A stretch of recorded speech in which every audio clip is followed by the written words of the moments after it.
Morning class Shri Deepchand Chaudhary महाविद्यालय से मैं आज आपके सामने बीए सेकेंड ईयर का जो सेकंड पेपर है सोशल साइकोलॉजी, आज हम उसका एक टॉपिक डिस्कस करने वाले हैं कम्युनिकेशन। ठीक है, संचार की बात करते हैं। लीडरशिप हम खत्म कर चुके हैं, अब बात करते हैं संचार की, यानी कि कम्युनिकेशन क्या होता है। आप सभी जानते हैं संचार का मतलब होता है अब जो भी आसपास वातावरण में जितने भी तत्व मौजूद होते हैं वो अपनी सूचना दूसरे तक पहुंचाते हैं। यानी कि एक व्यक्ति हो या मतलब जो एक व्यक्ति किसी व्यक्ति वस्तु या किसी भी जगह के बारे में जब कोई सूचना दूसरे व्यक्ति को देता है तो उसे संचार कहते हैं। ठीक है, यानी कि अपने विचारों का आदान प्रदान करना। ठीक है, तो ये दो फॉर्मेट होते हैं। तो इसमें अपन लोग जो भी सूचनाएं होती हैं उनको एक दूसरे को प्रदान करना होता है, जिससे सामने वाले को हेल्प मिलती है अपने किसी भी वर्क को कंप्लीट करने में। ठीक है, तो कम्युनिकेशन बहुत हेल्पफुल होता है। अगर हम लोग एक दूसरे से बातचीत नहीं कर पाते, कम्युनिकेट नहीं कर पाते, अपनी बात एक दूसरे तक पहुंचा नहीं पाते, तो आप सोच के देखिए कि हमें कितनी ज़्यादा प्रॉब्लम होती। ठीक है, तो वैसे बहुत ज़्यादा प्रॉब्लम हमें देखी जाती। ठीक है, तो इसमें आपका जो पहला पॉइंट है, जो डेफिनेशन के अकॉर्डिंग अगर हम फर्स्ट डेफिनेशन की बात करें, ठीक है, तो फर्स्ट डेफिनेशन है रॉबर्ट एंडरसन के अकॉर्डिंग। ठीक है, तो इनका कहना है कि जो भी चाहे हम अपने बोलने के द्वारा, ठीक है, जो हम बोलते हैं, जो लिखते हैं, जो सामने वाले लैंग्वेज में देखते हैं, तो इतना जो कुछ हम जो अपने आसपास कर रहे हैं वो सारी सूचनाएं जब दूसरे व्यक्ति तक पहुंचती हैं तो उसे हम संचार कहते हैं। मतलब बोलने, देखने और सुनने वाली सूचना जब दूसरे व्यक्ति तक पहुंचती है तो उसे संचार कहते हैं। ठीक है, नेक्स्ट है मैगिन्सन के अकॉर्डिंग। इनका कहना है कि कम्युनिकेशन में समानुभूति की बात होती है। मतलब अगर कोई व्यक्ति दूसरे व्यक्ति की बातों को समझ रहा है तो वो कैसे समझेगा? वो ऐसे समझेगा, वो सोचेगा कि बिल्कुल ऐसा हम होते तो हम भी ऐसे ही करते। मतलब जैसा वो व्यक्ति सोच रहा है, बात कर रहा है, बता रहा है, जिस सूचना का प्रदान कर रहा है आपको, आप उसी हिसाब से उसको लेते हो। ठीक है, तो आदान भी करते हैं आप उस सूचना का। तो आदान और प्रदान दोनों विनिमय होते हैं, मतलब लेना और देना। ठीक है, तो लेना और देना यानी कि दोनों चीजें बनी हुई हैं। तो इसका मतलब ये है कि वो सूचना जो है वो आपस में एक्सचेंज हो रही है। ठीक है, नेक्स्ट है लूमिक और बीगल के अनुसार। इनका कहना है कि जब हम सामाजिक व्यवस्था बनाने के लिए, क्या सामाजिक व्यवस्था बनाने के लिए सूचनाओं का आदान प्रदान करते हैं। ठीक है, जब हम समाज में पूरी व्यवस्था बनाते हैं और उसका द्वारा आदान प्रदान करते हैं तो इसका मतलब क्या होता है? इसका मतलब ये है कि हम अपने विचारों का आदान प्रदान कर रहे हैं। तो इससे व्यवस्था तो बनी। और वैसे हमें अगर कोई बात आप तक पहुंचानी है तो हम बोल देंगे या फोन कर देंगे या मैसेज भेज देंगे या फिर किसी खत में लिख देंगे। तो ये जो हमारे इतने सारे मैसेज के तरीके हैं संदेश भेजने के, तो उससे संचार हो रहा है। हमारी बात आप तक तब भी पहुंच रही जब हम वहां पर मौजूद नहीं है। तो यानी कि फायदे हैं। तो यानी कि अगर हमारी गैर मौजूदगी में अगर आपको कोई वर्क करना होगा तो आपको सूचना पहुंच चुकी कि आपको ये काम करना है। तो यानी कि व्यवस्था बिल्कुल बनी हुई है। ठीक है, तो व्यवस्थाएं बनाने में भी हेल्प करता है। नेक्स्ट है कॉफिन के अकॉर्डिंग। इनका कहना है कि संचार जो है वो समानुभूति विनिमय होता है। मतलब संचार जो भी होता है उसमें जो व्यक्ति लेता है और जो देता है वो दोनों उन चीजों को बिल्कुल अपने जैसा समझ करके लेते हैं। ठीक है, तो ये इंपॉर्टेंट होता है। लास्ट है आपका क्या बोलते हैं, जे पॉल लीगन्स के अकॉर्डिंग। इनका कहना है कि जब दो या दो से अधिक व्यक्ति, कितने, जब दो या दो से अधिक व्यक्ति आपस में अपने विचारों का आदान प्रदान करते हैं, चाहे वो बोल करके करें या मैसेज लिख करके करें या लिखित रूप में करें। ठीक है, तो किसी भी रूप में सूचना का आदान प्रदान करेंगे वो आपका क्या होगा? वो आपका एक तरीके से सूचना का भेजना होता है। ठीक है, तो ये तो जब दो व्यक्ति या उससे ज्यादा अपनी बातों को दूसरे व्यक्ति तक पहुंचाते हैं तो यानी कि उनके बीच में क्या हो रहा है? संचार हो रहा है। ठीक है, ये अब इसके बाद हम बात करते हैं संचार की प्रकृति और विशेषताओं की। तो आप सभी जानते हैं कि संचार की क्या क्या प्रकृतियां, क्या विशेषताएं होती है। ठीक है, किस किस रूप में संचार होता है। तो पहला है आपका प्रभावशीलता। अगर संचार बहुत ही अच्छा होगा, मतलब हमने अगर अपनी बात करी और आपने उस बात को उसी फॉर्म में लिया तो यानी कि हमारा संचार सार्थक हो गया। होगा कि नहीं होगा? सोचो, हम अगर बड़बड़ाए जा रहे हैं और आपको कुछ समझ ही नहीं आ रहा है तो संचार जो है वो सार्थक नहीं होगा।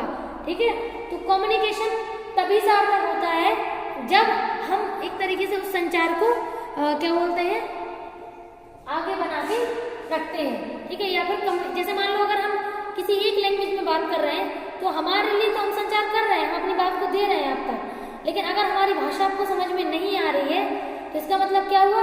इसका मतलब ये है कि आप तक हमारा संचार पूरा नहीं हुआ, पहुंचा नहीं है। ठीक है, तो संचार तभी प्रभावशील बनता है जब भेजने वाले से पहुंचने वाले तक वो उसी रूप में जाए जिस रूप में वो है। ठीक है, तो ये अगला है अगर संचार हो रहा है तो एक भेजने वाला होता है मैसेज को, यानी कि संप्रेषक। दूसरा वो माध्यम होता है जिससे सूचना जाती है। जैसे मान लीजिए अगर आप हमारे सामने हैं तो सीधा कम्युनिकेशन हो रहा है, ठीक है, दो व्यक्तियों के बीच। अगर फोन पे हो रहा है तो फोन माध्यम है, अगर लैपटॉप से वीडियो कॉलिंग हो रही है तो वो माध्यम है, और अगर अपन लोग चिट्ठी लिख रहे हैं तो वो माध्यम है। तो ऐसे ही माध्यम हमारे बदल जाते हैं, लेकिन सूचनाओं का स्वरूप नहीं बदलता। क्यों? क्योंकि सूचना तो वही देनी है हमें जो सूचना देनी है। अब माध्यम कोई भी हो चाहे भेजने का। ठीक है, तो ये है। और लास्ट है आपका ग्राहक। तो आप भेज तो रहे हैं और भेजने का माध्यम भी है, लेकिन लेने वाला भी होना चाहिए। अगर ग्राहक नहीं है तो हम किसको दे रहे हैं सूचना? बताओ, नहीं दे रहे ना। तो ये है। अगला है दोनों ओर से तालमेल। ठीक है, तो दोनों ओर से तालमेल की अगर बात करें तो आप जानते हैं कि जो भी सूचनाएं होती हैं तो सूचनाओं की प्रकृति क्या होती है? सूचनाओं की प्रकृति में दोनों ओर से तालमेल होना चाहिए। अगर एक केवल दे रहा है, दूसरा ले नहीं रहा है, तो सूचना नहीं पहुंचेगी। ठीक है, और एक लेने के लिए तैयार बैठा है लेकिन दूसरा दे नहीं रहा है, यानी कि दोनों ओर से तालमेल हो ही नहीं रहा है। और जब तालमेल नहीं होगा तो सूचना बैठेगी नहीं, बनेगी नहीं। ठीक है, अगला है रचनात्मकता और चिंतनशीलता।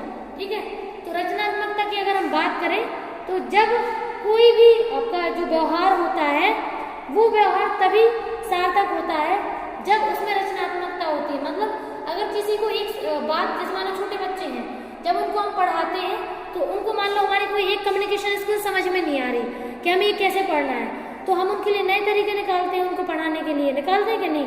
क्यों निकालते हैं? क्योंकि हमें अगर उस तक हमारा संचार नहीं पहुंच रहा है, उसको हमारी बात समझ में नहीं आ रही है, तो हम क्या करेंगे? हम अपने संचार के तरीके में रचनात्मकता लाएंगे। हो सकता है उसे अगर आर्ट पसंद हो तो हम आर्ट के फॉर्म में बताएंगे, अगर उसे म्यूजिक पसंद है तो हम म्यूजिक के फॉर्म में बताएंगे। ऐसे ही हमें तरीके बदलने पड़ते हैं अपने संचार को करने के। क्यों? क्योंकि संचार में अगर रचनात्मकता होती है तो बच्चा जल्दी सीख जाता है, और आप बोरिंग तरीके से सिखाएंगे उसको तो वो उससे नहीं रहेगा।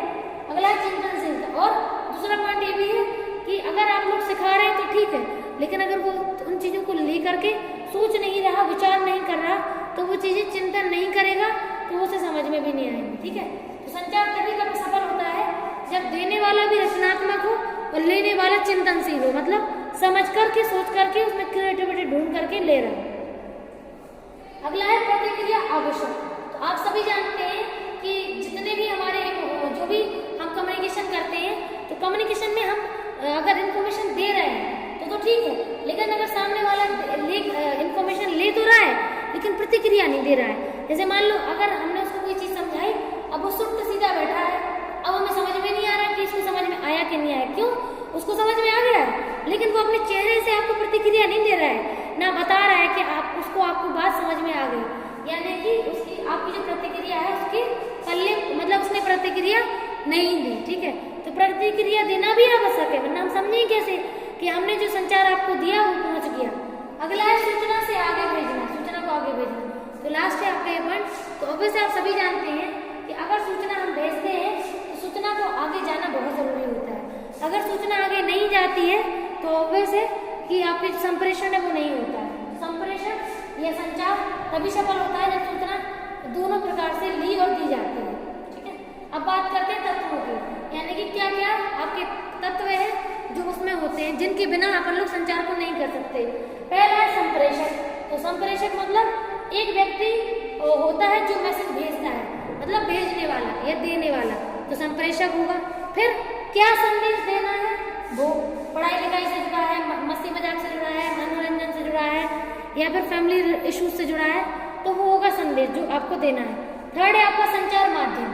ठीक है, तो अगर हम बात करते हैं संचार माध्यम की, तो यानी कि क्या है आपका जो संचार जा रहा है वो माध्यम क्या है? फोन से दे रहे हैं, लैपटॉप से दे रहे हैं, ठीक है, रेडियो से पहुंचा रहे हैं, ठीक है, टेलीविजन के न्यूज चैनल से मिल रहा है। तो ये अलग अलग माध्यम होते हैं जिससे सूचना पहुंचती है। फिर अब सूचना जा रही है किस फॉर्म में, और संकेतीकरण। अब कुछ लोग इशारों में बात करते हैं तो सूचना तो पहुंच रही है ना, इशारों